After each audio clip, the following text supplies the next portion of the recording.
Amen. Permettez que je prie maintenant pour la parole. Père, merci pour ta fidélité. Que ton nom soit exalté.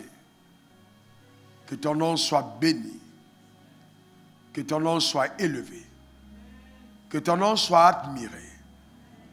Béni sois-tu, mon Père. Merci pour le nom de Jésus.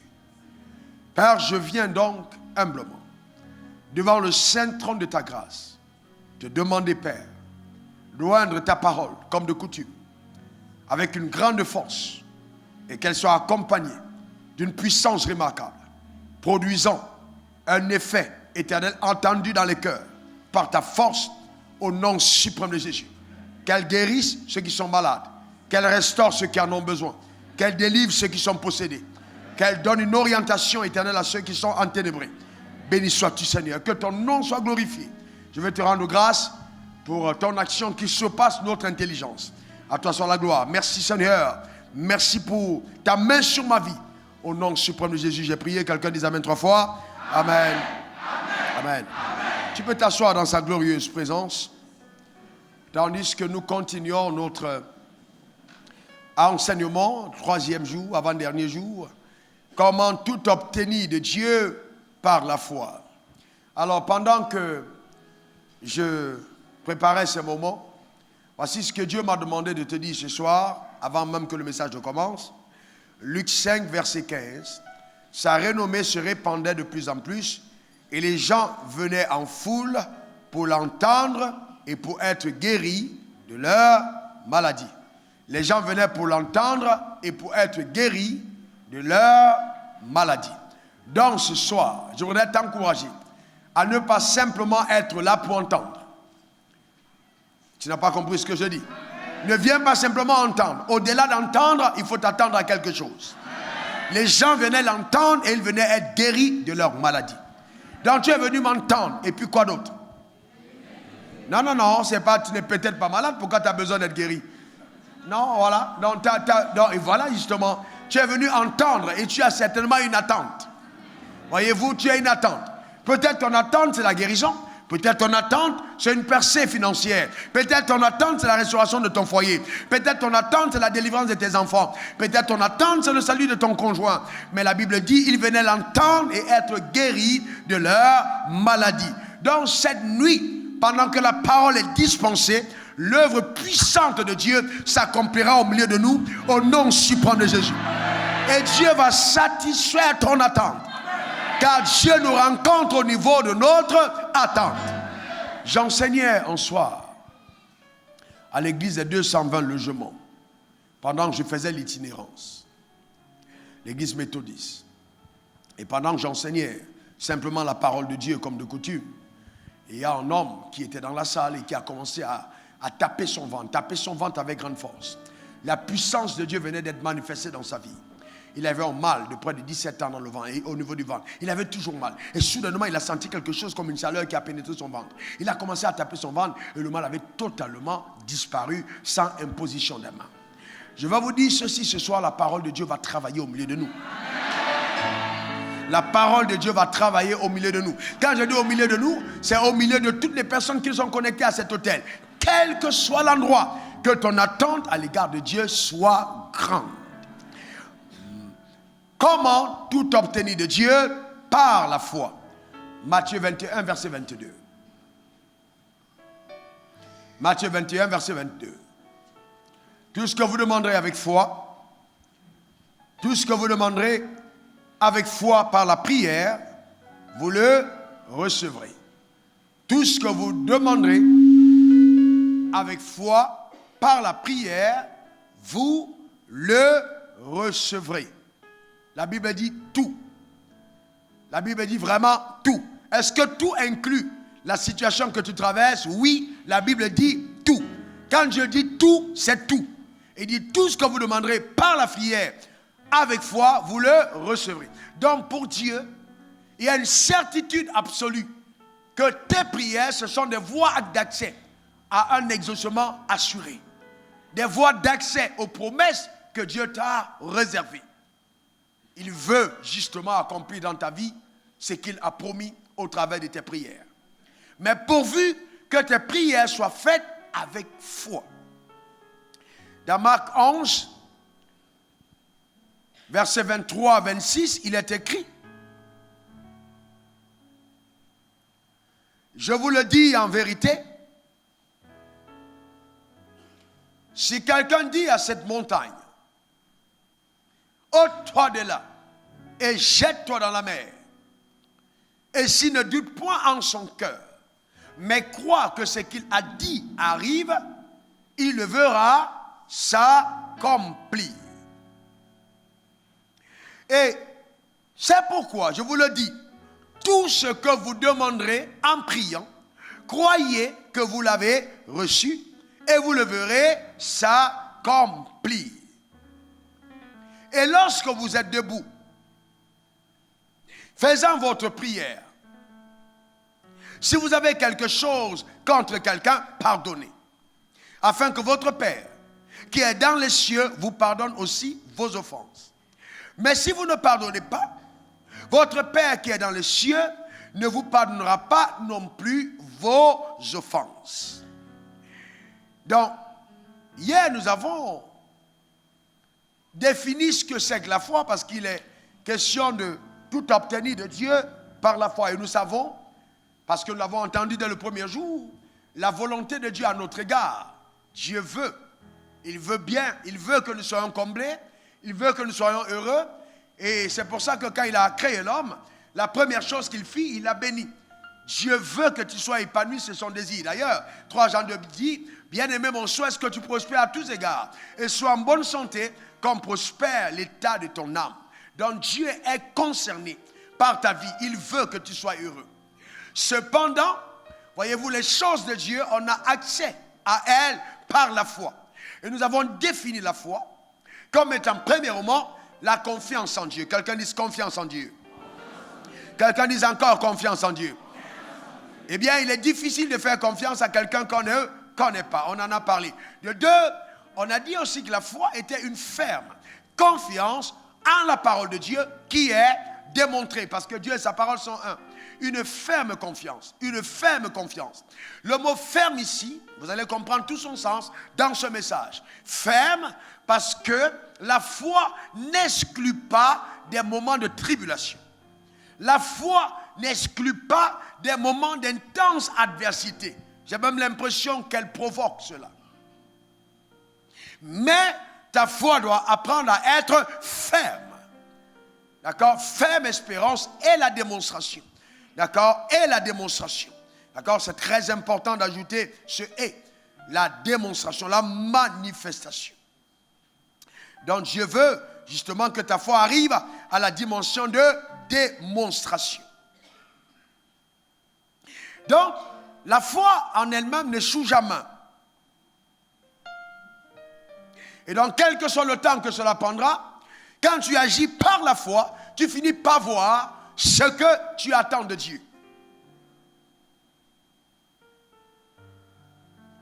Et aussi longtemps que la manifestation de ce en quoi tu crois n'est pas encore arrivée, alors ta foi n'est pas encore à son terme. Ta foi n'est pas encore à son terme. Et ce n'est pas parce que ce n'est pas à son terme que tu n'es pas dans la foi. Une femme est enceinte le jour où les spermatozoïdes ont été en contact avec l'ovule. Elle peut ne pas savoir, mais elle est déjà enceinte. Mais la grossesse arrive à terme le jour où elle accouche. Mais ça ne veut pas dire que l'enfant ne t'est pas là. Non. Je déclare par la foi que la grossesse que tu portes, aussi longtemps qu'elle vient de Dieu, tu l'enfanteras. Au nom suprême de Jésus. Je parle de la grossesse spirituelle. Il y a des choses que Dieu a injectées dans ton esprit. Tu vas les accoucher. Donne-moi le meilleur des amens. Et donc, revenons un peu dans le contexte et voyons ensemble dans quel contexte Jésus a enseigné, vous voyez, au sujet de la foi. Premièrement, vous allez voir qu'un jour, il enseigne au sujet de la foi quand il parle de la femme qui a la perte de sang. Il dit à la femme, ta foi t'a sauvé. Ta foi t'a sauvé. Non, c'est par ça, il dit à la femme, ta foi t'a sauvé. En d'autres termes, c'est à cause de ta foi, comme on a vu hier, que tu as eu accès à la guérison. Ça va? Maintenant, on a aussi le moment où il s'adresse à la femme cananéenne. Il dit à la femme cananéenne qui a dit qu'elle pouvait se contenter des miettes qui tombent de la table. Il dit à la femme cananéenne, ta foi est grande. Il parle dans le contexte justement de l'histoire de la femme cananéenne. Il dit, ta foi est grande. Ensuite, il y a une autre fois où il a enseigné la foi. Et je voudrais qu'on s'y attarde un peu aujourd'hui. C'était face à la malédiction qu'il a prononcée sur le figuier. Revenons dans Marc 11, versets 20 à 22. Marc 11, 20 à 22. Marc 11, 20, 22. Regardez ce qui est écrit. La Bible dit, le matin, en passant, les disciples virent le figuier séché jusqu'aux racines. Qu'est-ce qui s'est passé? Le lendemain, la veille, Jésus était avec ses disciples. Il arrive en bas d'un figuier. Il regarde et il veut manger. Et il se rend compte que le figuier n'a pas de fruits. Et il lâche une parole. Il dit que personne ne mange plus jamais de ton fruit. Et il s'en va. Et le lendemain matin, le lendemain du jour où il a parlé, il repasse par là. Et alors, la Bible dit qu'il remarque que le figuier avait séché. Donc les disciples ont remarqué. Ça veut dire que quand Jésus a parlé, ils ont regardé et ils ont dû se dire, pour la première fois, il a parlé en l'air. Parce que, si ce n'était pas ça, imaginez que je parle en arbre et on s'en va. Et que le lendemain vous revenez et que les disciples prennent attention à cet arbre, ça veut dire qu'ils ont commenté au sujet de ce qui avait été dit. Et que Jésus n'est pas revenu par cet endroit par hasard. Il est revenu par là. Et le lendemain matin, quand ils arrivent devant le figuier, ils se rendent compte que le figuier a séché. Regardez maintenant comment est-ce que Jésus va traiter cette situation. Regardez. Ils disent, Rabbi, regarde, le figuier que tu as maudit a séché. Le figuier que tu as maudit a séché. Jésus prit la parole et leur dit, ayez foi en Dieu. Ayez foi en Dieu. Pourquoi est-ce qu'il leur dit ça? Parce que là, il leur enseigne comment est-ce que la foi marche. Comment est-ce que la foi marche? Ce n'est pas parce que j'ai parlé aujourd'hui et que je n'ai pas vu ça aujourd'hui que la parole n'est pas encore en train de travailler. Et souvent, voilà le problème des croyants. On a demandé quelque chose aujourd'hui. On ne l'a pas vu aujourd'hui. Alors demain on s'est dit, bon, certainement Dieu ne l'a pas fait. Je dois redemander encore. Non, le figuier avait déjà été maudit. La parole est allée dans les racines et a commencé à déconnecter les racines du sol. Donc elle a commencé à travailler. Quand ils sont revenus, ils l'ont trouvé sec. Pourquoi? Parce que quand tu parles au présent, tu engages l'action invisible. Et les anges de Dieu travaillent. Et ça peut prendre un temps, ça peut prendre 2 temps, mais ça finit toujours par s'accomplir. Donne-moi le meilleur des amens. Donc c'est important de comprendre. Il dit, ayez foi en Dieu. Mais qu'est-ce qu'il est en train de dire? Sœur Yabé, il est en train de dire, ayez le type de foi de Dieu. Et quel est ce type de foi? Romains 4, verset 17. Quel est ce type de foi? Romains 4, verset 17. J'étais établi père d'un grand nombre de nations. Il est notre Père devant celui auquel il a cru. Dieu qui donne la vie aux morts. Dieu fait quoi? Non, qu'est-ce que Dieu fait? Il donne la vie. Mais attendez. Est-ce que vous comprenez ce qu'on est en train de lire? Il donne la vie aux morts. Remettez le verset, s'il vous plaît. Il donne la vie aux morts. Et qui appelle les choses qui ne sont point comme si elles étaient. Donc, le genre de foi de Dieu, c'est le genre de foi qui parle, qui appelle à l'existence les choses qui ne sont pas. Est-ce que quelqu'un comprend de quoi je parle? Qui appelle à l'existence. Il donne la vie aux morts. Il appelle à l'existence les choses qui ne sont pas comme si elles étaient. Imaginez que votre frigidaire est vide et que vous dites, je n'ai pas d'argent, je n'ai pas d'argent. Est-ce que vous pensez que vous avez besoin d'argent pour remplir votre frigidaire? Non, parce que nous savons que la parole, le monde a été créé par quoi? La parole. On a vu ça hier, Hébreux 11, verset 3. C'est par la foi que nous reconnaissons que le monde a été formé par la parole de Dieu. En sorte que ce qu'on voit n'a pas été fait des choses Est-ce que vous savez qu'un croyant qui dit qu'il est foiré, qu'il n'a pas d'argent, qu'il est pauvre, est juste un menteur? Voilà le vrai problème. Le vrai problème, c'est que vous définissez votre richesse à partir de l'argent. Alors que ta richesse n'est pas définie par l'argent, mais c'est la quantité de paroles que tu as dans ton cœur. La quantité de paroles que tu as dans ton cœur. Un croyant qui a un dépôt de la parole de Dieu en lui est un croyant riche. La pauvreté ne pourra jamais s'accoutumer à son être. C'est par la foi que nous croyons. D'accord? Que le monde a été créé par la parole de Dieu. En sorte que ce qu'on voit n'a pas été fait des choses visibles. Hier, quand nous sommes rentrés, ma femme m'a dit, mais pourquoi est-ce que tu n'as pas insisté pour dire qu'il y avait de longues distances quand tu as parlé à la voiture? Parce qu'on a cru que c'était 1 kilomètre. J'ai dit non, bon, je crois qu'ils ont compris. Mais c'était une longue distance. Quand on a signalé à 0, longue distance. Tout le monde était convaincu, mais la voiture a été alimentée par la parole. Bien aimé, il n'y avait pas d'essence, mais il y avait l'essence. Quand la parole de Dieu est présente, les choses surnaturelles se produisent. Écoutez-moi attentivement. Vous serez malheureux en tant que croyant si vous limitez votre vie au naturel. La vie est au-dessus du naturel. Il y a quelque chose d'autre qui est au-dessus de ce que vous voyez. Et chaque croyant doit le croire. La parole de Dieu est puissante. Est-ce que quelqu'un comprend de quoi je parle? Essayez-le. Entrez dans votre maison. Prophétisez dans vos fourreaux. Appelez les salons. Parlez sur votre lit. Prophétisez. Et vous allez voir, votre maison va changer de décor. Sortez à la fin de ce culte. Prophétisez sur votre voiture. Changez-la avec votre parole. C'est pas avec l'argent. Avec la parole. Appelez à l'existence. C'est comme ça que ça marche. Est-ce que vous comprenez? C'est par la parole. La foi appelle les choses qui ne sont pas comme si elles étaient. Qu'est-ce que tu as déjà appelé avec ta bouche? La foi appelle. La foi appelle. La foi appelle. La foi appelle. Ce n'est pas une affaire de dire oui, vraiment, parce que je vais faire un jeûne de ceci, prier pour, je vais avoir Marie. Appelle-le. Appelle-le. Même s'il est dans un bar, les anges iront le chercher. Appelle-le. Il est dans un maquis, les anges iront l'amener. Appelle-le.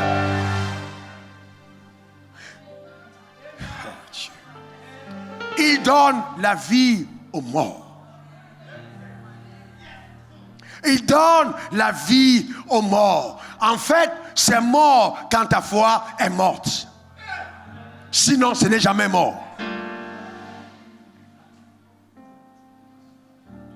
Il donne la vie aux morts. Et il appelle les choses qui ne sont pas comme si elles étaient. Je me rappelle, je vous ai dit, je partageais avec vous certaines expériences personnelles qui ont construit ma foi jusqu'à ce niveau. Dieu est juste incroyable. Je suis nouvellement converti. Parce que souvent, quand on parle de foi, beaucoup de personnes parmi vous, vous pensez que oui, c'est une affaire de grands pasteurs. Ça n'a rien à voir. Il y a beaucoup de pasteurs qui ne sont plus dans la foi. Ils sont nombreux, en tas. Nombreux. Je suis jeune croyant. Suivez attentivement. Je suis nouveau converti. Je travaille avec mon leader. Et je suis à ses côtés. Et il me fait confiance. Il me dit, va dédouaner les conteneurs de l'école biblique. Donc les conteneurs arrivent. Normalement, on est une école biblique. On a droit à avoir une exonération. Donc on arrive devant un inspecteur véreux. Un inspecteur corrompu. Et donc, qui commence à manifester beaucoup de zèle. Et puis, il m'insulte, il dit, sors de cet endroit. Mais j'étais nouveau converti. Je n'avais pas encore appris la maîtrise véritable de mes paroles.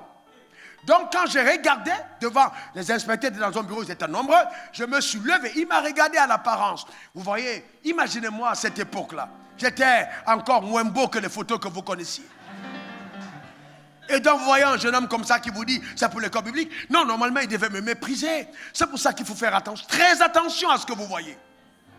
Et donc, je me suis levé et j'ai dit, c'est Dieu qui élève et c'est Dieu qui rabaisse. Aussi longtemps que c'est Dieu qui t'a mis là, tu partiras d'ici. Il a dit, sors d'ici, voyou, tu penses que... Et il a parlé. Mais sauf que j'avais lâché la parole. Quand on est rentré, je n'étais pas seul. On a raconté l'histoire à mon père spirituel. Et je lui ai dit, je ne prends pas non comme réponse. Je repartirai le soir. J'ai dit, je repartirai. J'ai pris quelqu'un d'autre. Je suis allé m'enfermer. J'ai commencé à prier. J'ai dit, non, Père, j'ai appris la foi. C'est pas possible qu'on me dise non. Alors Dieu m'a dit, change d'apparence. Habille-toi différemment. Je me suis habillé différemment. Et il m'a dit, maintenant, présente-toi comme quelqu'un d'honorable. Je me suis habillé. J'ai pris maintenant quelqu'un. J'ai dit, toi, tu es le porteur de mon sac. Moi, je suis le boss. Est-ce que quelqu'un comprend? Vous comprenez? Vous savez, si vous voulez avoir quelque chose de Dieu, n'ayez pas peur du non. Changez le non en oui. Portez le non et imposez le oui. C'est comme ça que la foi agit. Tu as épousé une soeur et t'as dit non. Les femmes commencent par non pour dire oui. Où est ton problème?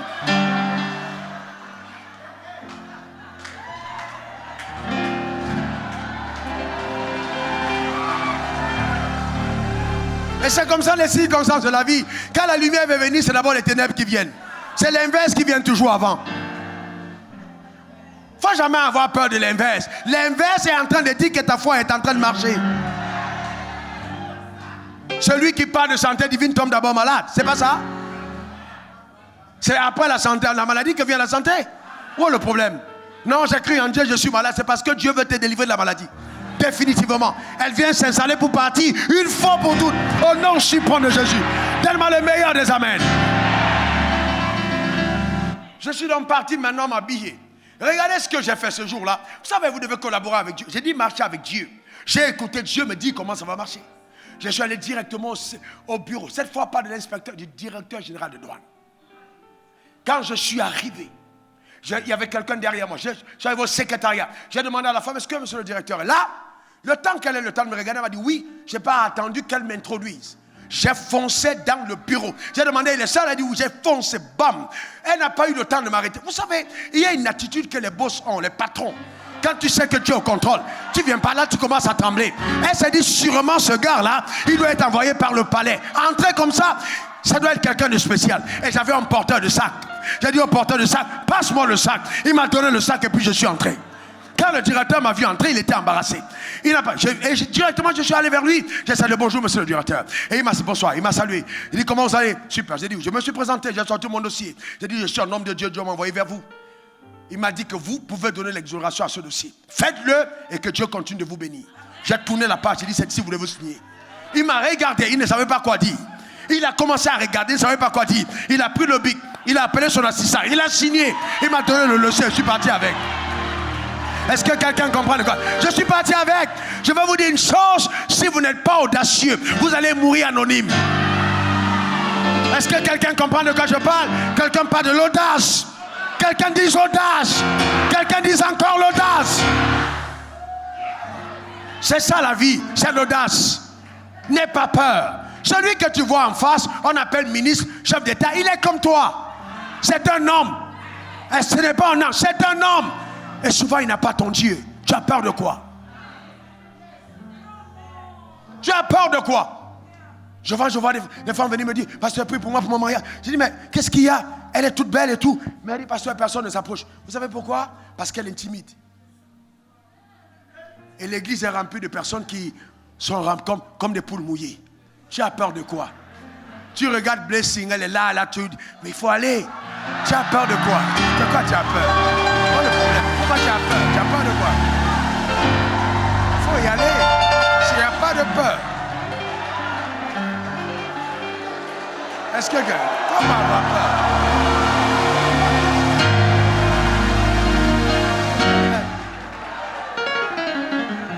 Amen.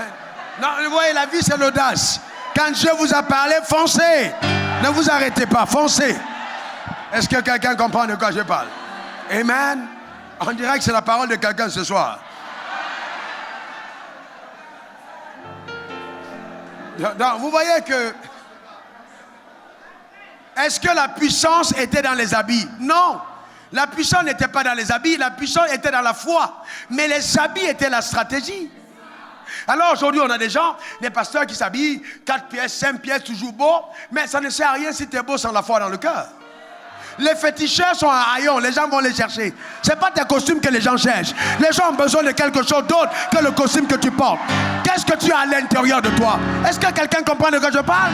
On a une génération de pasteurs qui pensent que non, si je suis sapé, si j'ai une grosse voiture, j'ai l'onction. Ça, c'est pas l'onction. C'est pour ça que les gens manipulent. Dieu m'a dit, donne-moi ta voiture, donne-moi ta maison. Où est ton Dieu? Ce n'est pas les affaires de costume, c'est la foi à l'intérieur. Vous allez rencontrer un gars qui est habillé en chemise comme le véran Dené, ne le méprisez pas. Ce n'est pas parce qu'il est en chemise qu'il n'a pas la grâce, qu'il n'a pas l'onction. Non, il est peut-être la lignée de Jean-Baptiste. Mais vous allez trouver quelqu'un d'autre habillé comme moi, ne dites pas est-ce qu'il peut prier. Est-ce que Wafo même soit un bon pasteur? Jésus n'était pas... Vous faites attention. Faites attention. C'est une question de la foi des temps. C'est une question de foi à l'intérieur du cœur.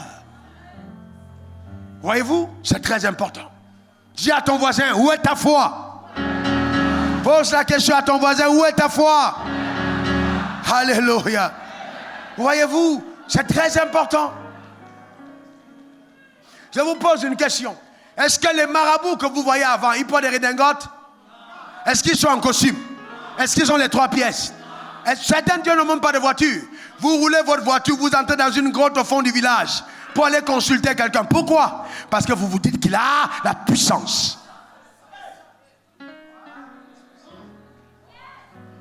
Il y a des hommes de Dieu qui doivent venir être mes assistants. On a besoin de foi.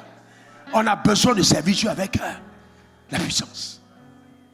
Tangible. On n'est pas à l'amphithéâtre. Il faut Dieu capable d'agir. Dis à ton voisin, Dieu agira. Dis à ton voisin, Dieu va agir. Amen. Est-ce que tu le crois vraiment? Est-ce que tu le crois vraiment? Regardez ce que la Bible dit dans Jean 15, verset 17. Jésus leur répondit, mon Père agit jusqu'à présent. Mon Père agit jusqu'à présent. Et il dit, moi aussi j'agis. Amen. Dieu agit. Il y a des gens qui pensent que les miracles sont terminés, frère. C'est pas vrai. Dieu agit encore. Dieu agit encore. Et ce soir encore, il va agir puissamment. Dieu agit encore. Il agit encore. Amen. Il agit. Mais maintenant, quand Dieu agit, comment est-ce qu'il agit? Comment est-ce que Dieu agit? Il agit au travers de sa parole. Psaume 147, verset 15. Il dit, il envoie sa parole sur la terre. Il envoie sa parole sur la terre. Sa parole court avec vitesse. Sa parole court avec vitesse. Il envoie sa parole sur la terre. Ésaïe 55, verset 11. Ainsi en est-il de ma parole, qui sort de ma bouche, elle ne retourne point à moi sans effet, sans avoir exécuté ma volonté et accompli mes desseins. Qu'est-ce qui se passe? Quand la parole part, qu'est-ce qu'elle fait? Elle accomplit, elle exécute la volonté de Dieu. Et elle accomplit ses desseins. Qu'est-ce qui fait ça? La parole de Dieu. Ensuite, regardez Hébreux 11, verset 3. C'est par la foi que nous reconnaissons que le monde a été formé par la parole de Dieu. En sorte que ce qu'on voit n'a pas été fait de choses visibles. D'accord? N'a pas été fait de choses visibles. Donc, il y a une action surnaturelle de la parole. Chaque fois que je me tiens sur la parole et que je cite la parole, je donne des ordres. La parole, ça va exécuter ce que j'ai déclaré. Le problème, c'est que beaucoup d'entre nous ne connaissons pas la parole de Dieu.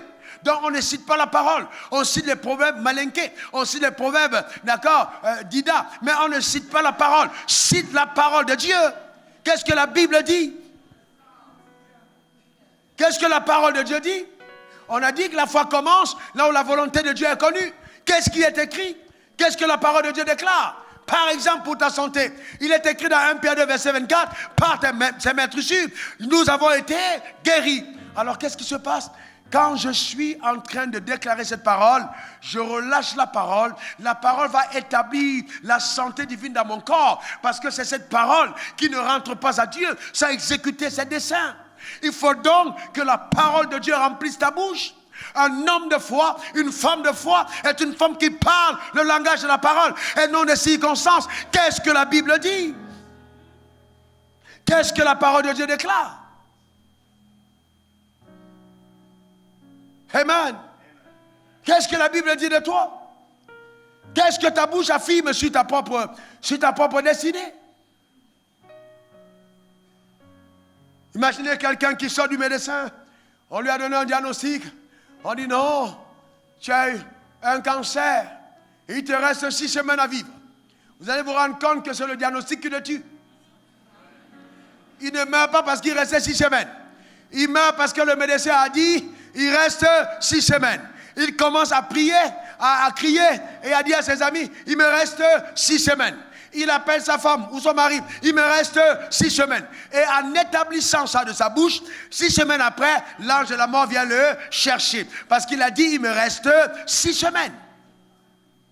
Alors, je vous pose une autre question. Est-ce que vous croyez en Dieu? Est-ce que vous croyez en Dieu? Est-ce que vous croyez vraiment en Dieu? On va bien voir ce que c'est que croire en Dieu. Parce que c'est ça un vrai problème. Qu'est-ce que c'est que croire vraiment? Comment est-ce que je sais que je crois? Est-ce que vraiment tu crois? Est-ce que ce n'est pas mental? Est-ce que tu crois vraiment? Si tu crois vraiment et qu'on vient te dire tu es malade, pourquoi tu paniques par cette information? Voyez-vous, on a plus confiance au diagnostic du médecin qu'au diagnostic de Dieu. Tu dis tu as confiance en Dieu. Dieu t'envoie une ordonnance. Il te dit guéris à jamais.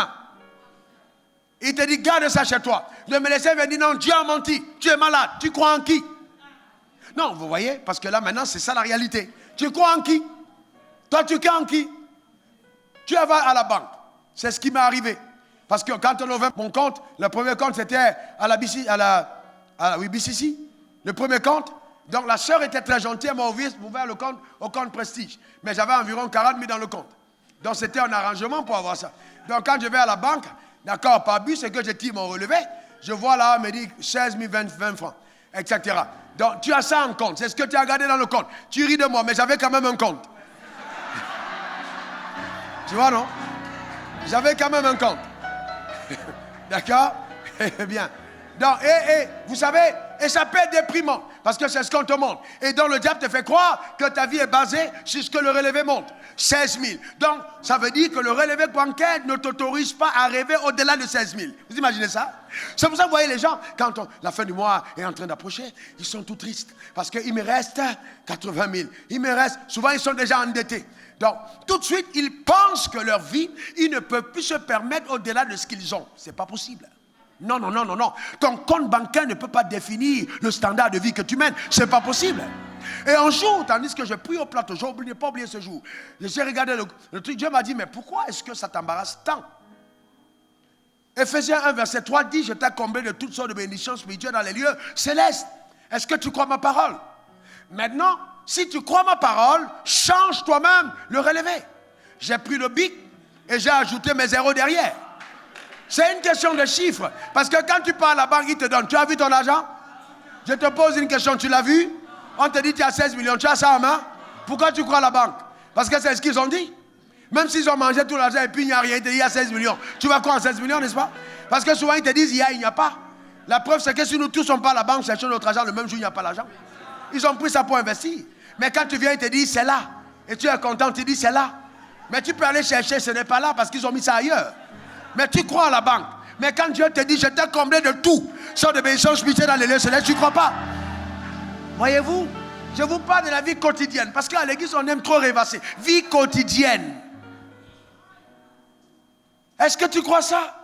Maintenant, tu dis oui, non, il faut vraiment, voilà ce qui me reste. Tu appelles ta femme, tu dis vraiment, il faut qu'on fasse attention. Ce mois, prépare un peu plus de poissons secs, les écrevisses, la peau, voilà, non, placali, voilà, c'est ce qu'on va manger parce que c'est compliqué. Et tu es en train de sceller ta maison dans les c'est compliqué. D'accord? Parce que tu te limites à ça. Voyez-vous? Vous reconnaissez de quoi je parle? Amen. Ta femme dit non, mon mari, les enfants ont besoin. Non, non, non, les enfants ont besoin de quoi? Toi, tu ne vois pas mon salaire? Toi, tu ne vois pas mon salaire? Pourquoi vous êtes en train de me mettre la pression? Toi, tu ne vois pas mon salaire? Non, ce n'est pas une question de ton salaire. Généralement, la femme te pose les demandes selon qu'elle a perçu dans l'esprit que ta position est une position élevée. C'est votre femme qui sait qui vous êtes. C'est pour ça qu'elle vous demande en fonction de ce qu'elle sait que vous êtes. Elle ne regarde pas au naturel. Les femmes sont spirituelles. Elles te voient au-delà de ton état. Quand tu touches 100 000, elle te demande 200 000 d'argent de poche. Quand tu as 200 000, elle te demande 2 millions. Continue de croire en Dieu simplement. Prends cette demande comme étant une provocation de ta foi. Et dis à ta femme, on va y arriver. On va y arriver. C'est pas grave, on va y arriver. Est-ce que quelqu'un comprend de quoi je parle? Quelqu'un me donne le meilleur des amens. Vous savez, pourquoi est-ce que vous voyez, habituellement on dit c'est un homme qui fait palabre, non? Pourquoi qui crée palabre? C'est un homme qui envoie palabre. Pourquoi tu balles? Elle t'a demandé, je veux changer de voiture. Où est le problème? Allez-y ensemble. Allez chez le concessionnaire. Baladez-vous. Dis-lui, choisis ta voiture. Choisis. Elle choisit la voiture. Maintenant, tu dis, ok, la voiture, c'est ce que tu veux. C'est seulement ça. Ce n'est que 30 millions. Prends le plus grand que ça. Prends plus grand. Est-ce que quelqu'un comprend de quoi je parle? Quelqu'un pense qu'il dit ça parce que il va payer. Non, c'est pas de ça que je parle. Tu le dis, prends plus grand que ça. Elle prend plus grand que ça. Fais de la photo. Tu te comportes comme si tu l'as. Tu ne paniques pas du tout. Maintenant, tu prends ça, tu pars devant Dieu, tu dis. Tu as dit, Marie, aimez vos femmes comme Christ a aimé la femme que j'ai épousée là. Voici ses demandes. Toi, tu as dit dans ta parole que tout ce que je te demande au nom de Jésus, tu me le donnes. Donc, ce que ma femme me demande, moi aussi, je dois lui donner. Maintenant, je viens te voir parce que c'est toi qui as mis ça dans son cœur. C'est ta fille. Donne-moi pour que je lui donne. Donne-moi, papa, pour que je lui donne. C'est toi qui as mis ça dans son cœur. C'est ta fille. Est-ce que vous comprenez? C'est pas la peine de faire palabre. C'est pas la peine. Va parler à Dieu. Et Dieu va régler le problème. C'est sa fille. Si seulement si tu as épousé la fille de Dieu.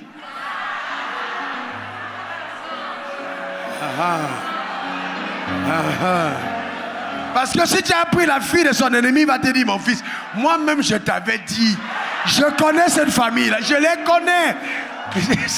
Mais quand c'est sa fille, c'est différent.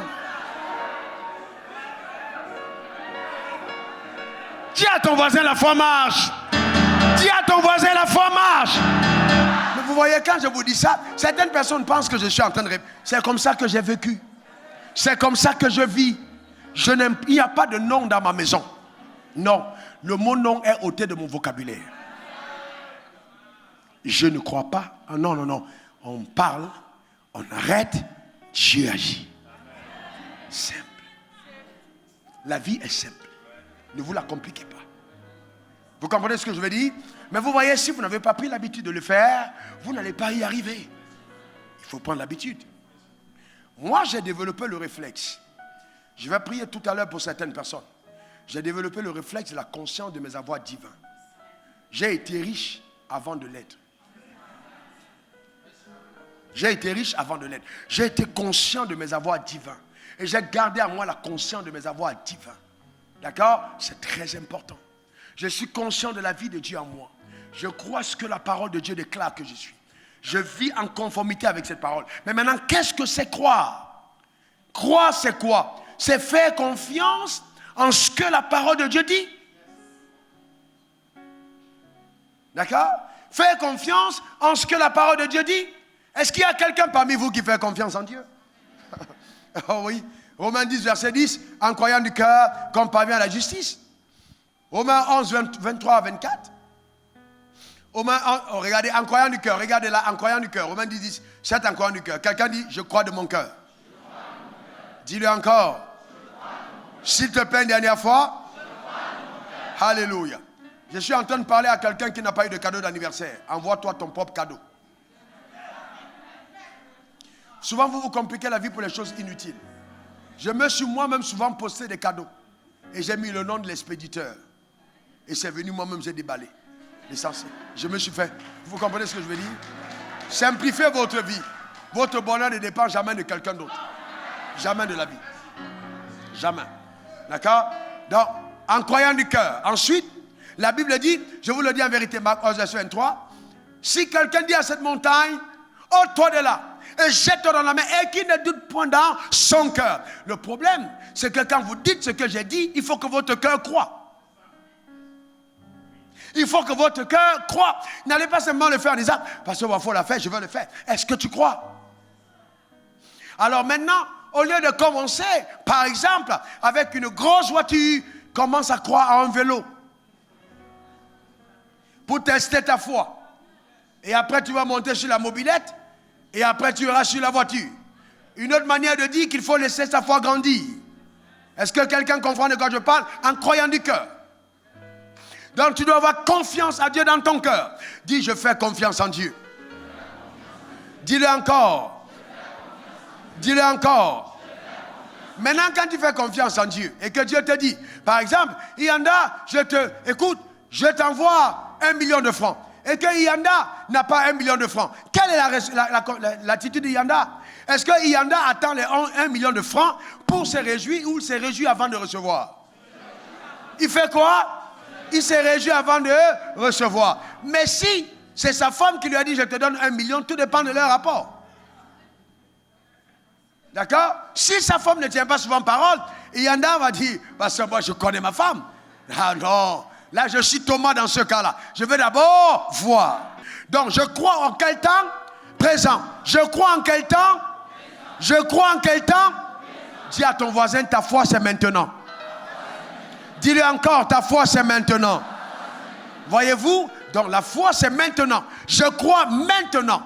Mais cependant, ce n'est pas sûr que je vois maintenant. Mais ce n'est pas grave. L'essentiel c'est que je crois. Certaines promesses viendront plus vite. La souris, la durée de gestation, ce n'est pas la même durée que l'éléphant. Les deux sont en gestation, mais ça ne met pas le même nombre de temps.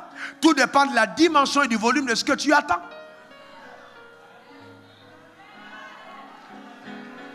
Il y a des choses qui arrivent tout de suite. Hier, François, il est arrivé le même jour parce que François était à côté. Mais si François était en Amérique, il aurait pris l'avion. Ça, il aurait commencé à économiser pour venir. La femme pouvait se dire, mais de que le pasteur va falloir prier, j'ai rien vu, je m'en vais chercher un autre pasteur pour prier. Ce n'est pas la multiplicité des prières qui te garantit l'exaucement. Certains d'entre vous, vous courez de pasteur en pasteur, de prophète en prophétant. Vous êtes en train justement de chercher de sérieux problèmes. Parce que ce n'est pas la multitude de pasteurs. Chez les marabouts, peut-être, la multitude de basse, ça peut t'aider. De fétiches, non. Mais chez Dieu, c'est pas la même, c'est pas la chose. C'est la foi simplement. Est-ce que tu crois? Est-ce que tu crois? Est-ce que tu crois? Est-ce que tu crois? Voyez-vous, c'est très important. Ma foi. Est-ce que je crois vraiment? Donc si je crois vraiment que Dieu m'apporte ce que je veux, qu'est-ce que je fais? Je change d'attitude même quand je n'ai pas encore reçu. Regardez certains d'entre vous, je vous vois venir à l'église. Parce que ça va, oui, ça va. Et puis tu es là, tu montes à l'église, comme un accident qui va aller se produire. Alors que tu es en train de venir adorer Dieu. Il n'y a aucune attente. Aucune attente. Et ce genre de personnes, quand ils sortent du culte, pasteur, je vais te voir. Pasteur, prie pour moi, pasteur. Tu dis, mais je viens de prier dans la salle. Pasteur, s'il te plaît, prie pour moi. Là, je souffre. Oh, alléluia. Et on a toujours l'impression que oui, quand on fait pitié, ça marche. Non, sauf que Dieu n'est pas comme les hommes. Dieu agit par principe. Et le principe de la foi est ce qui déclenche l'action de Dieu. J'ai besoin de croire. Dis, je dois croire. Dis-le encore, je dois croire. Alléluia. Amen. Est-ce que tu crois? Est-ce que tu crois? Alors le drame c'est, souvent il arrive que je crois, et puis après, ce que je crois semble ne pas arriver. Alors qu'est-ce que je fais? Alors nous entrons dans le vif du message de ce soir. L'exemple d'Abraham, notre Père. L'exemple d'Abraham, notre Père. Mettez simplement Abraham, mon Père. Et on va parler un peu d'Abraham. Écoutez-moi attentivement, on ne va pas être long sur ce point, mais il y a des vérités tellement profondes que Dieu veut communiquer à notre esprit. Quand je parle à Abraham, Genèse 12, 1, 2, 3, pasteur, suivez ça attentivement, parce que vous devez dupliquer ce message partout où vous êtes. Écoutez-moi, Genèse 12, 1, 2, 3, regardez ce que Dieu dit. Il dit, quitte ton pays, ta patrie, la maison de ton père, va dans le pays que je te montrerai. N'est-ce pas, c'est ce que Dieu dit? Et il dit quoi? Je ferai de toi une grande nation et je te bénirai. Je rendrai ton nom grand, tu seras une source de bénédiction. Je bénirai ceux qui te béniraient, je maudirai ceux qui te maudiront, et toutes les familles de la terre seront bénies en toi. Je vous demande, dans ces paroles que Dieu a dit, dans ces paroles que Dieu a annoncées, il y a une parole dedans qui dit qu'Abraham va avoir un enfant? Non, je relis, relisez vous-même. Tirez vos conclusions, n'allez pas hâtivement. Est-ce qu'il y a une parole qui dit qu'Abraham va avoir un enfant? Et dit, toutes les familles de la terre seront bénies en toi. Les familles de la terre peuvent être bénies en moi sans que je n'ai d'enfant. D'accord? Mais là, est-ce que précisément, Dieu a dit à Abraham, je te donnerai un enfant? Est-ce que c'est dit là-dedans? Très bien. Abraham, est-ce que Abraham n'obéit pas? Est-ce que le fait de partir de sa maison, est-ce que Dieu a qualifié comme étant un acte de foi chez Abraham? Ah, c'est ça le vrai problème. On va y arriver. Donc, Abraham sort. Dieu considère qu'Abraham a obéi. Dieu considère qu'Abraham a obéi. Donc là, il commence à prendre l'escalier qui le mène justement dans une vie de foi. Elle commence par l'obéissance. Dieu lui dit, sors, et il sort. Il obéit à Dieu et il s'en va. Donc il prend maintenant le chemin de la vie de foi, qui est le chemin de l'obéissance. Il part. Aussi longtemps qu'il n'était pas parti, Dieu ne pouvait rien faire avec Abraham. Il doit partir. Dieu exige 3 départs. Quitte ta patrie, ta maison. Quitte ton pays, ta patrie, la maison de ton père. Donc il y a 3 départs. Il y a le pays qui est la superficie du sol. Il y a la patrie qui est la culture. La maison qui est le lieu d'habitation. Donc sors de là et va-t'en. Je ne t'ai pas demandé de faire un voyage, mais de quitter l'environnement où tu te trouves. Il y a des gens qui quittent et ils vont en France. Ils ont quitté leur pays, mais jamais leur patrie. La preuve, quand ils partent avec le lot d'Aldateke dans les sacs. Là, c'est le départ du pays, ce n'est pas la patrie. Est-ce que quelqu'un comprend de quoi je parle? Oui, oui. Parce que celui qui part avec la nourriture part avec la culture. Et celui qui part avec sa culture part avec sa patrie. Donc il dit à Abraham, laisse d'abord ton pays. Ensuite, laisse ta patrie. Ensuite, laisse la maison de ton père. Déconnecte-toi, je veux, maintenant que tu ailles, je veux faire ceci de toi. C'est ce qu'il dit à Abraham, n'est-ce pas? Abraham s'en va, il a obéi. Sauf que maintenant, la raison de son obéissance va être révélée plus tard. Donc Dieu l'appelle pour un but, parce qu'il veut faire de lui une grande nation. Mais il ne sait pas encore comment Dieu va le faire. Et donc plus tard, il va remporter une bataille contre les rois de Kedorlaomer. Et donc ensuite, et Dieu vient lui dire, oh Abraham, brave homme. Ouh là là, c'est fantastique. Tu as donné la dîme à Melchisedec, très bien. Tu commences à comprendre les choses du royaume. Ah, ta récompense sera grande, Abraham. Je te garantis, ta récompense sera grande. Là, c'est Abraham qui pose le problème à Dieu. Ce n'est pas Dieu qui pose le problème à Abraham. Abraham dit à Dieu, écoute, non, là, s'il te plaît, j'ai un problème. D'accord, on est ensemble, mais j'ai un problème. D'accord? Quel problème, mon fils? Qu'est-ce que tu as? Élisée de Damas, c'est lui qui est mon héritier. J'ai un problème. Je veux faire tout ce que tu me demandes, mais dans ma maison, mon héritage, là, j'ai un problème. C'est Élisée de Damas. Donc, qui est mon héritier? Quand Abraham pose le problème à Dieu, il parle de son héritage. Il oublie de très loin ce que Dieu lui a dit dans Genèse 12. Dieu lui a dit les nations de la terre, mais lui, il pense à sa maison. Il pense à sécuriser sa lignée. Mais il n'est pas encore entré dans le plan parfait de Dieu pour lui. Alors Dieu dit, ok, il n'y a pas de problème Abraham. Ne t'inquiète pas Abraham, ne t'inquiète pas pour ça. Ne t'inquiète pas, ce n'est pas Élisée de Damas qui sera ton héritier. Qu'est-ce qui se passe? Il y a un dialogue. Il y a des moments de la vie à vous vivre par la foi. Vous devez poser vos problèmes à Dieu. La prière n'est pas des répétitions faites par un chapelet. Non, c'est votre cœur qui parle et qui exprime vos désirs à votre Père. Vous comprenez ce que je suis en train de dire? C'est pas non prière matinale. Levez-vous à 5 heures et priez ici. Tout ça, qui font ce genre de prière, ils ne sont pas productifs. C'est la religion. Tu dois parler à Dieu avec ton cœur. Le problème d'Abraham ce jour-là, c'était quoi? Il avait un sérieux problème. Il se rendait compte qu'il y avait un problème d'Élisée de Damas qui allait le succéder. Mais pourquoi c'est un problème pour Abraham en ce moment, révérend Hervé? Parce que quand Abraham part, il a 75 ans. Et quand il rencontre le problème d'Élisée de Damas, il a 85 ans. Et entre-temps, sa femme a cessé de voir les règles. Parce qu'elle a 75. Et c'est pour ça qu'il pose à Dieu comme problème. Parce que quand sa femme avait encore des règles, il croyait que ça va se faire. Quand les règles sont arrivées, il dit à Dieu, tu nous as trompés. On sort là comme ça, mais regarde-moi ce que j'ai dans ma maison. J'ai dit que je marche avec un Dieu, ma femme, elle n'a plus ses règles. À ce moment précis, quand on dit que, quand vous voyez Genèse 16, où Sarah dit à Abraham, prends ma servante, c'est parce qu'elle se disait, il n'y a plus de solution à moi.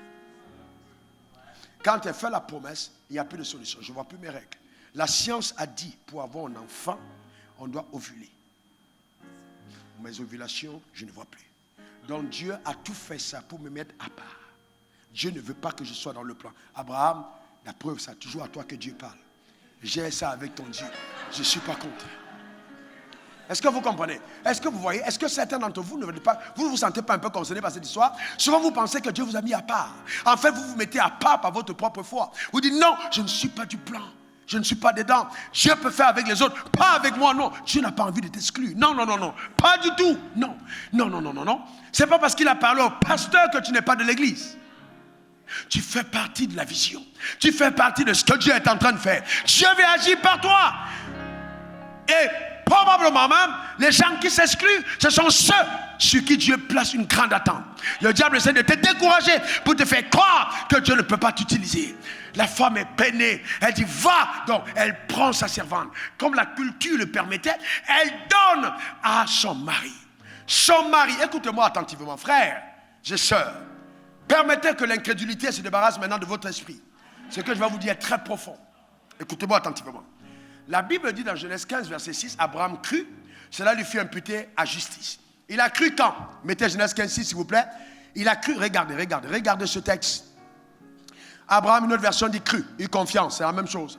En l'Éternel, qui le lui imputa à justice. Dans ce moment-là, quand il a cru, c'est en ce moment-là que Dieu a dit à Abraham, tout est fait. Donc c'est ce jour qu'Abraham a cru. C'est bien là. C'est ce même texte que reprendra l'apôtre Paul, qu'elle écrit au Romains, que Jacques le reprendra en parlant d'imputer à justice. C'est bien ce texte. Donc dans Genèse 15, il a cru. Mais quand il a cru, est-ce qu'il avait déjà un enfant? Non. Quand il a cru par la foi. Mais est-ce que l'enfant était déjà arrivé? Est-ce qu'il avait déjà Ismaël? Maintenant vous comprenez. Est-ce qu'il a cru? S'il vous plaît. Est-ce qu'il a cru là? Oh mon, s'il vous plaît, répondez-moi. Est-ce qu'Abraham a cru? Est-ce qu'il a cru? La Bible dit qu'il a cru. Même si ton pasteur dit le contraire. La Bible a dit quoi? Il a cru. Il a cru. Très bien. Il a eu la foi. Donc il a eu confiance en Dieu. Mais on croit où? Au présent. Mais on croit où? À partir d'où? De son cœur. Il a cru dans son cœur. Il a cru dans son cœur. Il a cru où? Dans son cœur. Sauf que sa femme lui pose un problème de la tête. Le problème de la femme, c'est, ok, je ne doute pas que Dieu soit capable de le faire, mais toi-même, vois le cas. Toi encore maintenant, avec un peu de massage, tu peux t'en sortir. Mais là, je ne peux pas m'en sortir. Donc, vous comprenez ce que je suis en train de dire? Parce qu'il a 75 ans. Vous voyez ce que je veux dire? Donc, elle prend sa servante, et la Bible dit, quand Abraham a 86 ans, il donne naissance à quelqu'un qui appelé qui? Ismaël. Mais ma Bible dit qu'il a cru. Comment est-ce possible qu'un homme qui croit puisse aller avec une autre femme qui n'est pas le chemin de Dieu?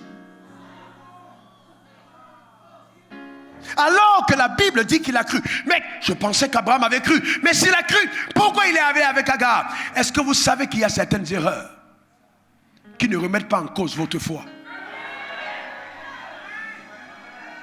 Il y a certaines erreurs qui ne remettent pas en cause votre foi. Pourquoi? Parce que votre tête essaye de comprendre. Il y a des gens qui se trompent parce qu'ils veulent obéir à Dieu. Ils se trompent parce que la foi est présente. Ils se trompent parce qu'ils essayent eux-mêmes de trouver le chemin. Mais la foi te dit stop. N'essaie pas de le faire par toi-même. Stop. Laisse Dieu te montrer par où il passe. L'intelligence de l'homme est limitée. Laisse Dieu te montrer par où il passe. C'est pourquoi une véritable foi donnera d'abord naissance à un Ismaël.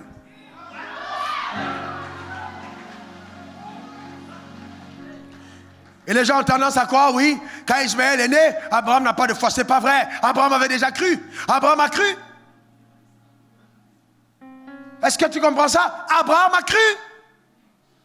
C'est trop fort. Hein? Abraham avait cru. Regardez un autre texte, parce que je veux que vous compreniez. C'est la beauté des Écritures. C'est tellement profond. Regardez dans Marc 9, verset 23 à 24. Regardez, parce qu'il faut comprendre. Hein? Vous qui êtes toujours là en train de chercher la faille. Regardez ici, parce que je connais mon public. Pas vous ici, je connais de qui je parle. Ils sont nombreux. Regardez là, la Bible dit quoi? Jésus lui dit, si tu peux. Si tu peux.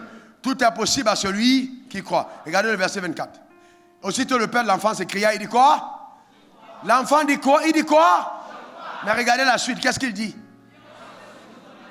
Comment peut-on croire et en même temps on dit viens on secoue de mon incrédulité? Regardez la suite, regardez le verset 25. Regardez la suite, regardez la suite. Jésus voyant accourir la foule, menaçant l'esprit impur et dit, esprit mieux est sourd, je te le donne, sors de cet enfant et n'y rentre plus. Verset 26. Et il sortit en poussant des cris et l'agitant avec une grande violence. L'enfant devient comme mort, de sorte que plusieurs disaient qu'il était mort. Verset 27, d'accord? Mais Jésus l'ayant pris par la main, le fit lever et le mit debout. Maintenant, vous voyez que, malgré le fait, il a dit quoi? Je crois. Il a dit, je crois. Parce que, mais viens au secours de mon incrédulité. Qu'est-ce qu'il était en train de dire? Jésus, je n'ai aucun doute que tu puisses le faire.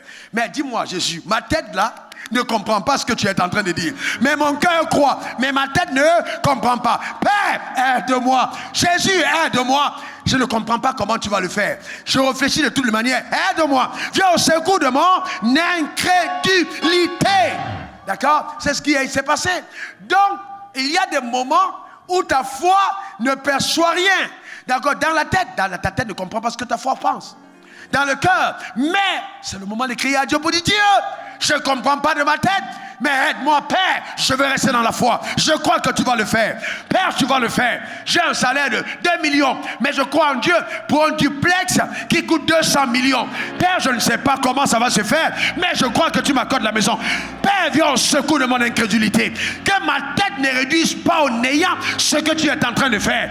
Aide-moi, Père, je vais croire en ton miracle. Je vais croire en ton miracle. Vous voyez, viens au secours de mon incrédulité. Parce que il s'avère clairement que l'incrédulité est un ennemi redoutable de la foi.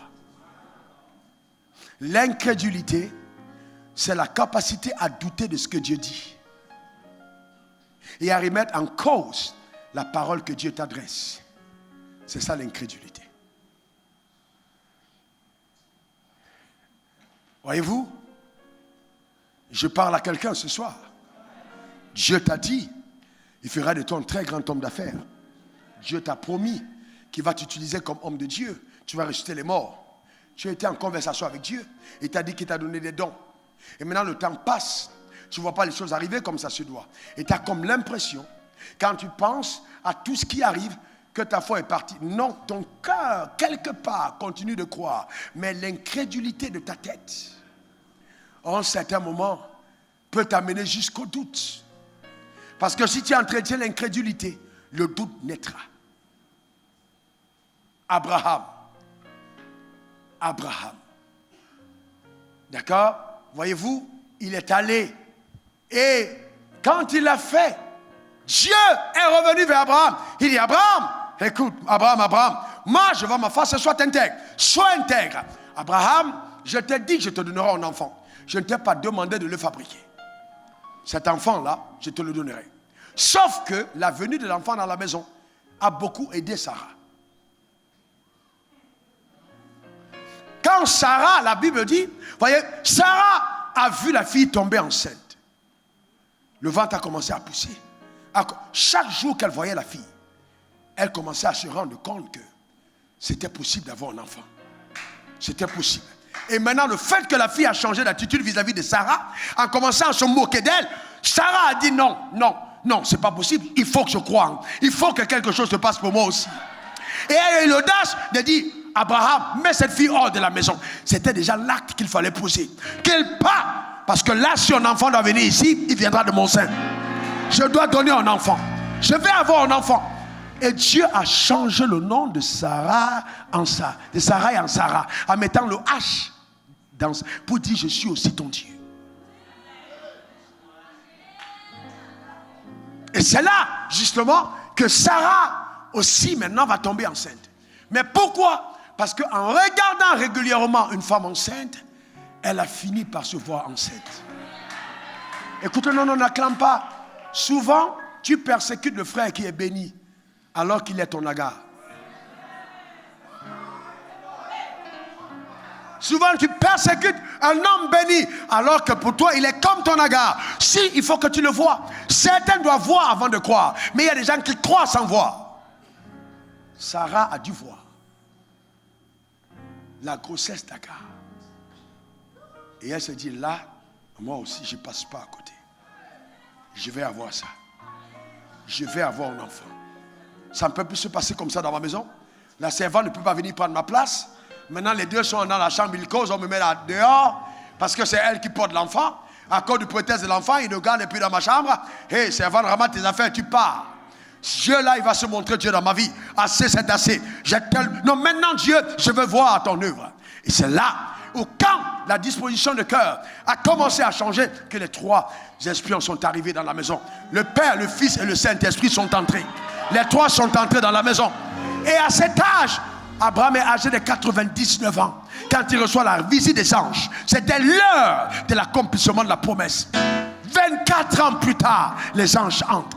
Abraham court, il prend maintenant, il dit bon, je donne à manger. Dès qu'il donne à manger, au moment précis, les anges regardent, mangeant, ils disent bon, l'année prochaine, à la même époque, ta femme sera.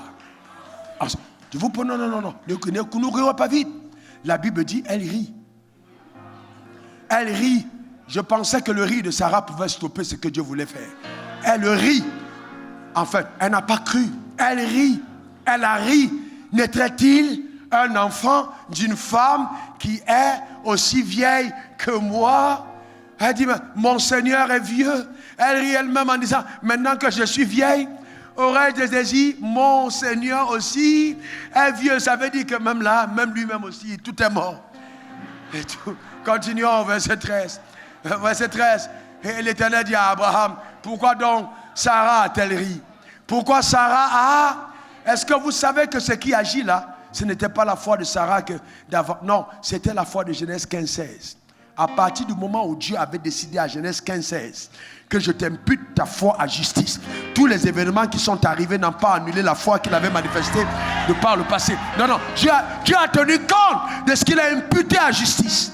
De l'autre côté, vous voyez, il y a des choses qui peuvent arriver dans ta vie, mais tu as traité une alliance avec Dieu. Dieu était d'accord avec toi. L'événement qui arrive, le diable te fait croire que non, parce que tu as péché, c'est fini. Non, le péché ne remet pas en cause l'alliance que tu as traitée avec Dieu. Le péché ramène ton cœur à Dieu, mais Dieu va tenir compte de l'alliance qui a été traitée. Quand il parle, il veille sur sa parole pour l'exécuter. Il n'y a pas eu une nouvelle alliance, non. Il n'y a pas, non. Dieu s'est tenu compte, a tenu compte de ce qu'il a bâti dans Genèse 15, verset 6. Voyez-vous? Et donc certains d'entre nous, on est là, on a l'impression que comme c'est comme une faute, et puis Dieu va me tuer. Non, lisez bien la Bible. Ça peut arriver des fautes. Regardez bien. Est-ce que, quand vous lisez le cas, c'est donné, regarde ce qui se passe, révérend. Dieu parle à Isaac et dit, c'est ma guerre. Dieu parle à Isaac. Il dit, reste là. On demande à Isaac, c'est qui cette femme? Il dit, c'est ma soeur. Il n'a pas menti. Mais est-ce que Dieu a annulé le fait qu'il lui a dit c'est? Non. Est-ce qu'il n'a pas béni? Il a béni. Parce que Dieu va au-delà de l'acte qu'on pose. Il comprend la motivation. Qu'est-ce qui s'est passé quand il ment?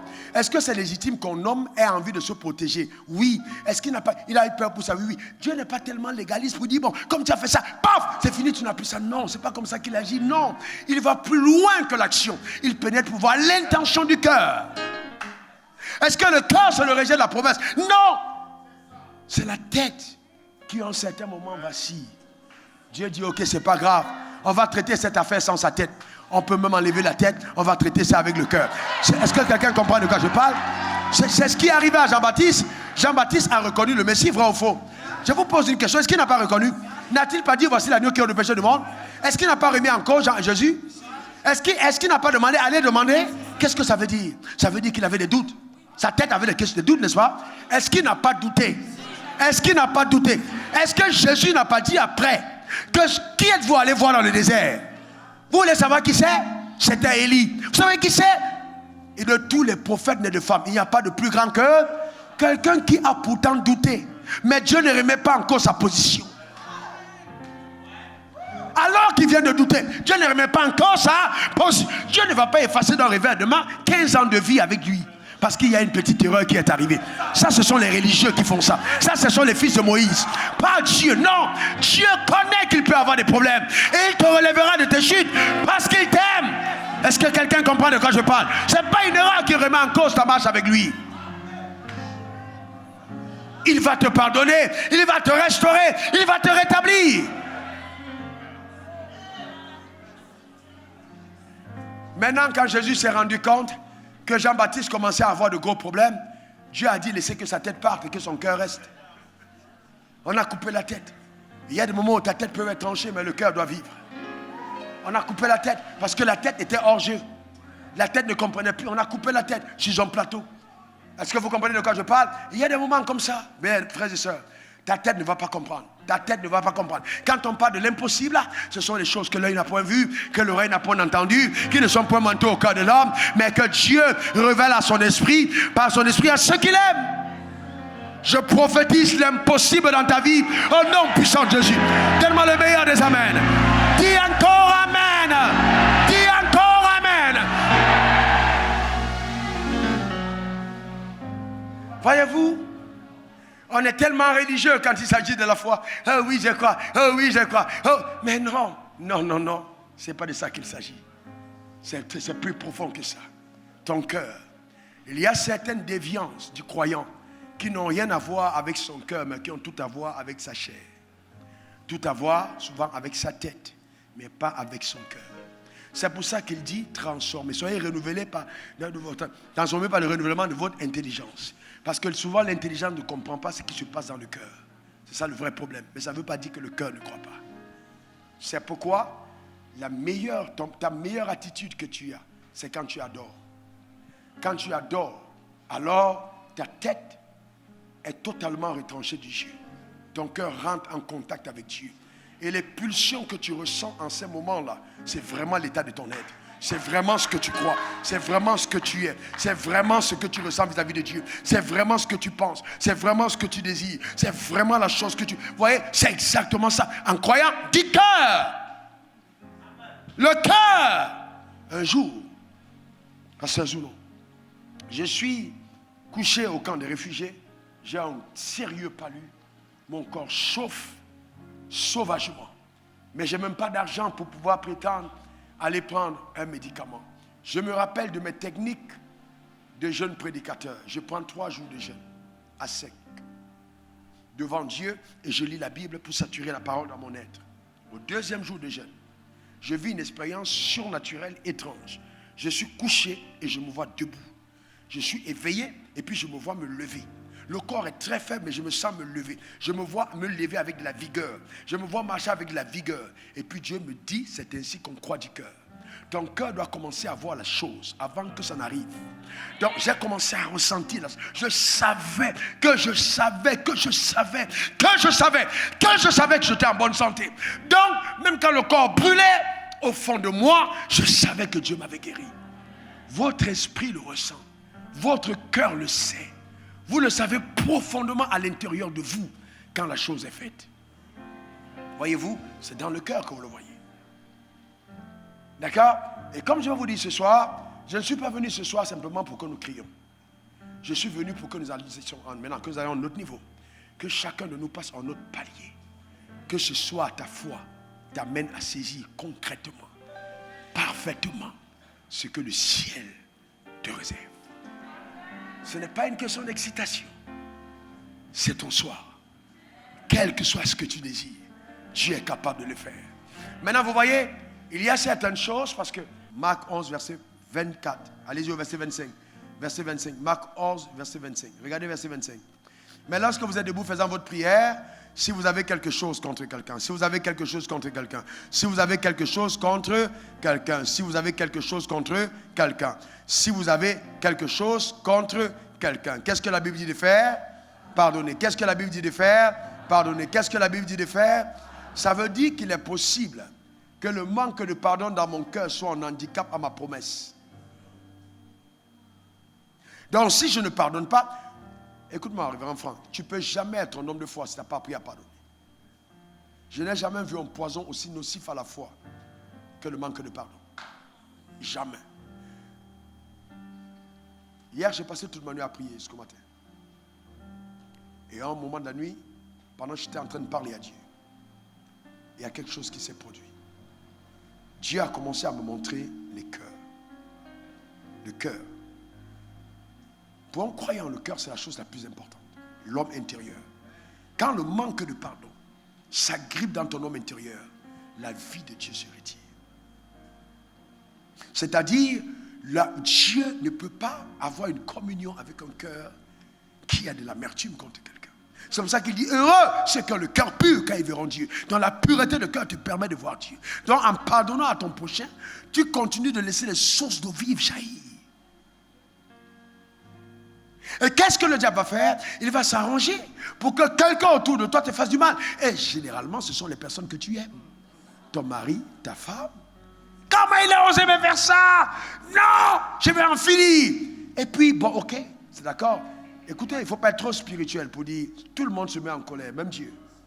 Tout le monde se met en colère. Tout le monde se met en colère. Mais l'homme spirituel gère ses colères. Voilà la différence. Tout le monde se met en colère, mais un homme spirituel gère ses colères. Il faut faire très attention. Marie, attention, apprenez à maîtriser vos bouches. Parce que quand vous êtes en colère, et que dit, toi celle-là, ce qui suit par après, ce qui va se passer dans la vie de ta femme, tu ne sauras pas d'où ça vient, mais tu as lâché une parole. La parole que tu as lâchée a tellement d'impact que ça va impacter son être. Donc ne dites pas, tu voyez, quand vous êtes en colère, ne péchez pas, ne parlez pas, taisez-vous simplement. Souvent, la spiritualité te donne l'impression que tu es devenu faible. J'ai entendu une femme dire, oh, s'il m'avait connu dans mon avant Jésus, j'allais lui montrer. Non, tu ne peux plus réveiller les morts. Ton avant d'avant, il faut laisser. Il faut laisser ça, ma soeur. Laisse, c'était ton avant. Ne reviens pas dedans. Nous tous, si on entre dans nos avants, on va ressembler aux avatars. Ce n'est pas la peine. Il ne faut pas aller dans l'avant. Est-ce que quelqu'un comprend de quoi je parle? Amen. Laisse ton avant. La vie qu'on mène aujourd'hui est tellement agréable qu'il ne faut pas penser à avant. Voyez-vous, non, pas du tout. Pas d'avant. Il y a une beauté à pardonner, une beauté profonde. À dire, je pardonne. Et à exercer son esprit à ne pas garder le mal contre quelqu'un. L'âme, madame pasteur là, l'âme, c'est dire la vérité. Voilà le problème que beaucoup d'entre vous avez. Ah, ça va? Oui, ça va, ça va. Ça va? Oui, ça va. Mais tu sais bien que ça ne va pas. Ça va? Oui, ça va. Pourquoi tu ne parles pas? Dis la vérité. Non, tu as fait telle chose, je n'ai pas aimé. Et puis expliquez-vous. Simplement, vous parlez. Mais tu gardes dans ton cœur. Tu rumines. Maintenant, tu t'en vas prier. Papa, quand tu commences à 5e minute de prière, le truc vient. Certains d'entre vous, tu arrêtes la prière. Tu te lèves, tu commences à préparer un SMS. Il va me sentir. Tu étais en train de prier, hein? Tu étais dans la prière, hein? Est-ce que tu comprends? Mais c'est tellement fort que tu ne peux même pas supporter. Tu mets Dieu de côté, tu dis, Dieu, laisse-moi d'abord. Je finis avec elle et puis on va venir parler. Non. Vous voyez ce que je suis en train de dire? Il faut faire attention. Traitez votre cœur. Traitez votre cœur. Traitez votre cœur. Comment est-ce que vous parlez? Même aux gens de vos maisons, même à vos voisins. On entend les croyants. Mais celle-là, regarde comment elle est. Tu insultes. Et puis tu dis, tu vis par la foi. Non, c'est pas possible. Pas possible. N'oubliez pas, ça commence dans le chemin de l'obéissance. Faire ce que Dieu te demande de simple. C'est là où ça commence. Tu te balades la route dans ta voiture, tu jettes la banane, bam, le Seigneur dit, arrête-toi maintenant. Garde ta voiture. Va ramasser le pot de banane, mets dans la poubelle. Tu dis, Seigneur, tout le monde fait ça à Abidjan. Il dit, ok, tu vas obtenir tout ce que les gens ont à Abidjan. Parce que tu devais être exceptionnel, tu dois faire ce que les gens d'Abidjan ne font pas. C'est comme ça que ça commence. La marche par la foi. Est-ce que quelqu'un comprend de quoi je parle? C'est très important. C'est très important. D'accord? C'est très important. Donc faites attention au manque de pardon. Car Dieu dit, si tu ne pardonnes pas, ton Père qui est aussi dans les cieux ne te pardonnera pas. Une autre chose, c'est le doute. Si tu demandes et que tu ne doutes pas, tu ne doutes pas, tu ne doutes pas, tu ne doutes pas. Pourquoi tu doutes? Dieu ne t'a pas demandé d'expliquer comment ça va se passer. Il t'a demandé de croire. Pourquoi tu doutes? Voyez-vous? Est-ce que vous savez que le doute est une autre manière de dire à Dieu que vous pensez qu'il est incapable?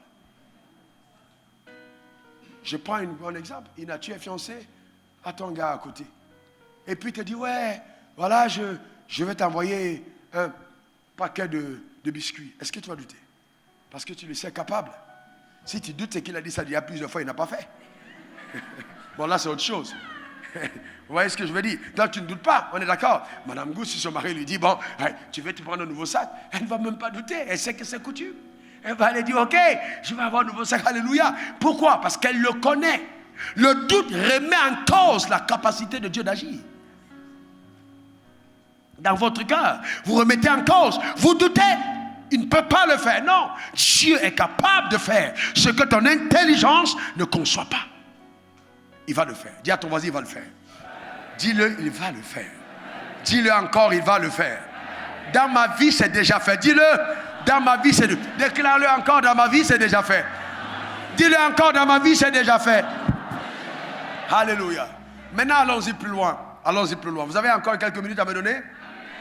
Regardez attentivement ceci. Regardez attentivement.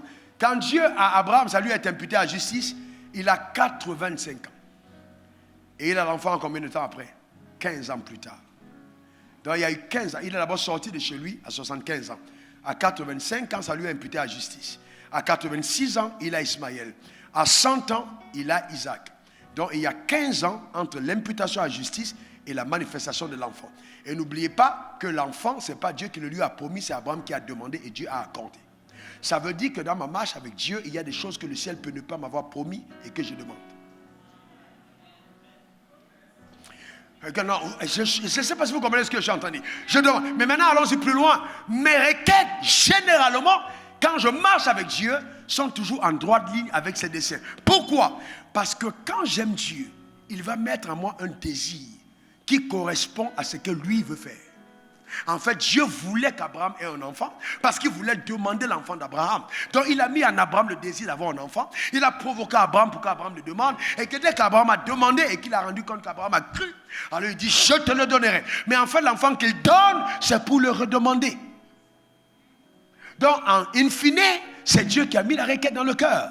Et souvent, tu ne demandes pas alors que c'est Dieu qui met ça dans ton cœur. Quand tu vas arriver aussi, il va dire, mais pourquoi tu n'as pas demandé ça? Tu dis, mais Dieu, toi aussi, si tu voulais faire pour moi, j'ai besoin de demander. Ça, c'est les femmes qui font ça. Dans le royaume des cieux, ce n'est pas comme ça que ça se passe. Je n'ai pas besoin de demander. Si tu veux faire, tu fais. Non! Je dis, demande. Tout ce que vous demanderez en priant. Donc, tu dois demander.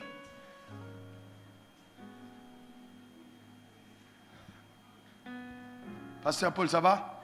Tu dois demander. Dis à ta voisine, Dieu veut que tu demandes. Dis encore, Dieu veut que tu demandes. Amen. Maintenant, vous voyez qu'entre 85 ans et 100 ans, il y a 15 ans.